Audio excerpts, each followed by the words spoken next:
In a thick forest full of secrets, an old ranger on a hidden mission covers up a sign that reveals a scary message. I owe this land a body. On a chilly evening, the forest greets Lennon, the area's new ranger. Keen and attentive, she drives along the curvy paths. Suddenly, a deer jumps in front of her, looking cautious. Lennon stops, the car's radio making static noises. She tries to adjust the radio to get a clear sound. When she looks up again, the deer has vanished as if it was never there. The next morning, Lennon overhears other rangers talking without noticing her. Just then, Jackson, an experienced ranger, comes over with a friendly smile, welcoming Lennon to her new job, a dream come true. While listening, Lennon notices an old poster. The picture of the old ranger, now gone, looks back at her. As the rangers prepare for the day, assignments are given. Lennon's heart beats fast as she gets her car ready for her new assignment. Mr. and Mrs. Finley, who love the forest, wish her luck with happy faces. As the day goes on, a helicopter takes Lennon and Jackson to their campsite, where the missing ranger used to live. Lennon gets used to her new place, the camp office, her things, and the eerie quiet. At night, she looks at names carved into the walls of her cabin,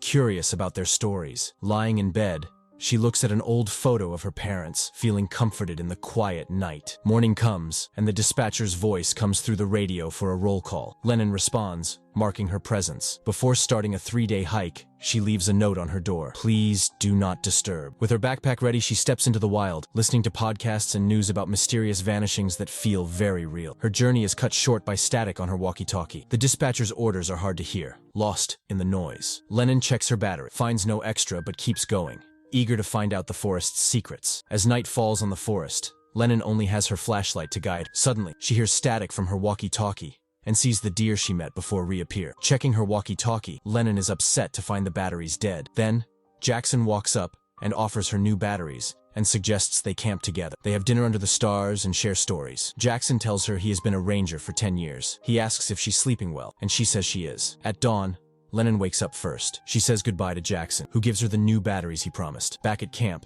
she takes down a note and unlocks her storage box with a key, then goes to bathe in the morning. The days start to follow a regular pattern, patrolling by day, marking maps at night, with memories of her family and sister keeping her company. But one night, everything changes. Lennon hears rustling and sees a dark figure near her camp. Startled by knocking, she hears a man's desperate calls for help. She opens the door cautiously. The man, in a panic, says they need to run. He holds her hand, tears on his face, and then runs away. Lennon chases after him, calling for backup on her walkie-talkie. The man disappears, but his shouts lead Lennon to frozen in fear in the forest. Soon, the sound of a rescue helicopter arrives, bringing help. The next day, Jang had urgent news. A girl named Sarah was missing. He organized a search team and chose Jackson to lead. Before leaving, Jang checked on Lennon, who had hurt her foot. Lennon said she could stay and help with the search. Even with her injury, Lennon wanted to join the search, but Jackson told her to stay behind for her safety. Lennon watched the team leave. Then she looked at Sarah's ID and went back to camp to get supplies for the search. She remembered how her mother had searched for her sister,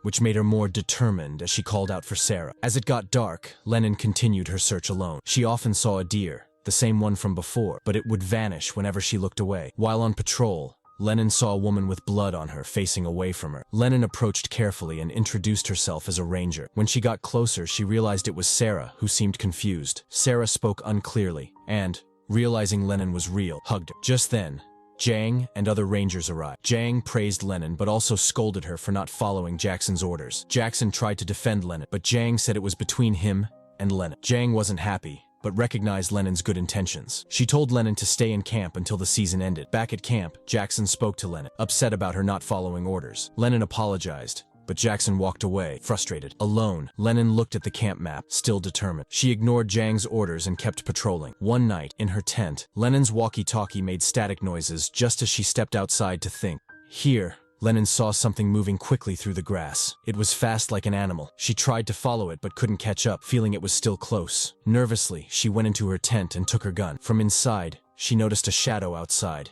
It disappeared after a while. Suddenly, her walkie-talkie turned on. It was Jackson's voice, but it was very unclear. He told her about a hurt man nearby and asked for her help. Lennon looked for him all night but got lost. When she called Jackson for help, the voice that answered didn't sound like Jackson. Feeling worried, Lennon decided to go back to camp. As she was walking, she heard a woman scream through the walkie-talkie, which scared her. She tripped, and then she heard her sister Jenny's voice telling her to wake up. Shaken, Lennon got up and walked to a nearby stream. When she tried her walkie-talkie again, Jackson's voice still sounded odd. Unknown to her, a scary figure climbed down from a tree behind her, hiding as she kept talking. When Lennon turned and saw blood on the tree, she went closer and realized it was Sarah, but she looked scary. Lennon stepped back, covering her eyes, not wanting to believe what she was seeing. Jenny's voice spoke to her again, and Sarah disappeared. Leaving her walkie-talkie, Lennon walked on and found the Finley couple camping. She tried to talk to them, but they didn't notice her. Frustrated, she turned away, only to see someone walking towards the couple. She yelled, but it didn't listen. When it turned around, Lennon was terrified to see it looked just like her. This double started showing how to use a gun, speaking in a scary voice. Lennon watched in shock as her look-alike pointed a gun at Mrs. Finley and fired. Scared, Lennon ran away. As she ran, she remembered her sister Jenny running in a similar way. Suddenly, she saw many missing person posters on the trees, including one of Jenny. While walking, a horrible sound made her look over. She saw Mr. Finley eating what looked like flesh from his wife, who didn't seem to notice. Lennon felt sick and threw up. When she felt better, she saw the couple looking normal again. She went up to Mrs. Finley with her gun, but she couldn't shoot. She remembered her mother asking about where Jenny was. Lennon found her walkie-talkie again. A voice from it told her to kill someone, or she would be kept captive. Lennon strongly said no, ready to face whatever happened next. She went back to the creek, where a map in the sand showed her where she was and how to get back to the ranger station. Following the map, she found a camp with a shoe inside a plastic bag marked as evidence. Lennon sadly remembered the shoe belonged to Jenny. Her mother had cried when a ranger gave it to her. When she looked at the ranger, his face looked strange. Lennon took the shoes and went into the camp. Inside, she saw a memory of her and Jenny as kids eating while their mom cooked. Suddenly, Jenny ran outside, and Lennon followed. Over the radio, she heard two rangers talking. The female ranger said that Jenny wasn't just lost, but taken, and they couldn't do anything about it. Disturbed by this, Lennon saw a door opening and closing behind her. She went through it and saw her mother peeling her own hands. She left and found herself at a funeral approaching a coffin. Inside, she saw a dead deer with its organs showing. Behind a door, Jenny looked out as if she wanted to say something. Lennon entered and walked down a long, scary hallway, feeling very confused and scared. At the end of a long hallway,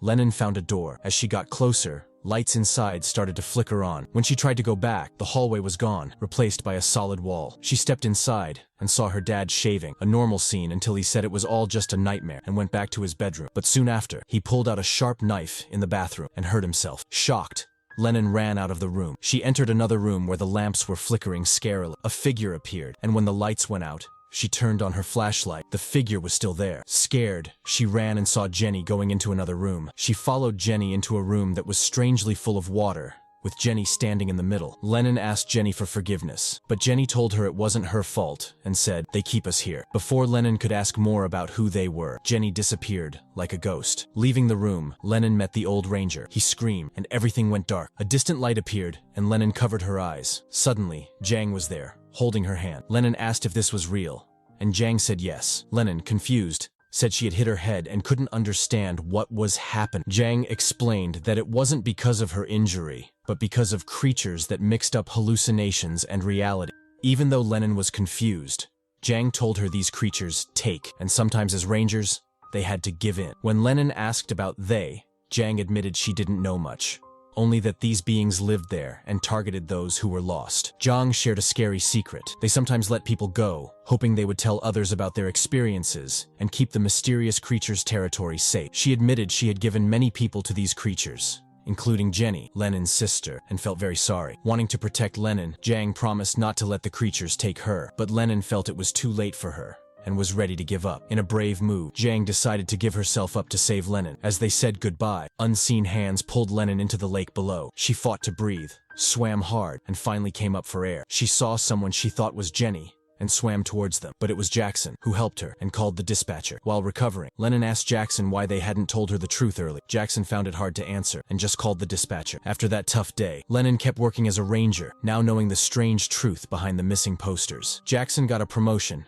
and took Jang's place. During a meeting, Lennon looked at Jang's now missing poster, just like she had looked at Jenny's before. She was sent back to her first camp, where she carved her name into the wood, joining the names of those who had been there before. Life at the camp went back to normal, but Lennon knew about the spooky realities now. During a search for a man named James, she found him on a mountain, talking nonsense. When he asked if she was real, Lennon paused, then said she wasn't. She chose to leave James there, avoiding a repeat of her own past troubles. The movie ends with this eerie choice, leaving us wondering what is really real. Here, this movie story ends. Please consider liking, sharing, and subscribing.